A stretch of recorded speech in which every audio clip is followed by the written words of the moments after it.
Now, it's not long now till UFC Fight Night Dublin, and we're both going to be there in your commentary role, obviously.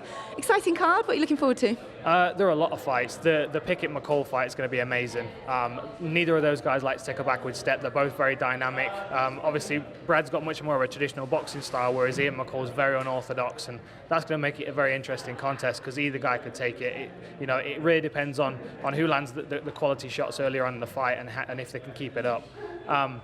We've got a lot of good fights on the card. Lower down on the card, there's Nikita Krylov. He's fighting Cody Donovan. That's going to be a real tough fight for both guys. They're both, they need this win to stay relevant in the division. So that's going to be an exciting one for me. And then obviously the main event, Conor McGregor. I mean, he's got star power. You can see it as soon as you meet the guy. So I just don't know what he's going to come out with. I know he's going to be training really hard to be fighting in Dublin, and I know what that feels like to be fighting at home, and I know what goes into that kind of training camp, and we're going to see the best yet.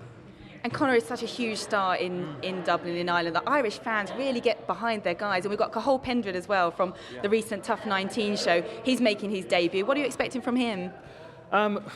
The thing that we always see with the guys that are coming off the show is that they take a huge step up in competition immediately, and it forces them to evolve very quickly.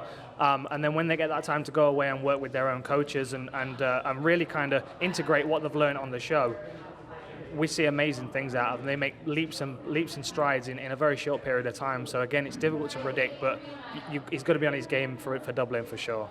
Other Brits on the card, we've got Phil Harris. I think he's up Neil Seery. Okay, so Irish guy up against him in Ireland. Yeah. I mean, Phil's got to win this one, really, hasn't he? He does, and he's got the tools as well. He's got fantastic judo. But we saw how gritty Seery is against Pickett in that short notice fight that he took, and he's had the luxury of a full training camp for this one. He's felt the UFC before, so it's familiar to him. So it's not going to be a shock to the system.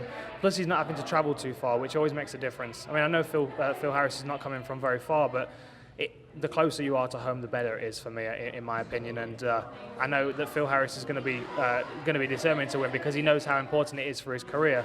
But I think it's going to be a tough fight for him against Neil Seery. He's really going to put the pressure on him. Talking of Brad Pickett again, and if Brad gets this win over Uncle Creepy, could this put him closer towards that title contention? It's only his second fight at the flyweight. It really does move him right up the rankings. I know that it was a fight that he wanted, and I know that part of the reason he wanted that is because he knows he can jump a few guys if he does beat Ian McCall.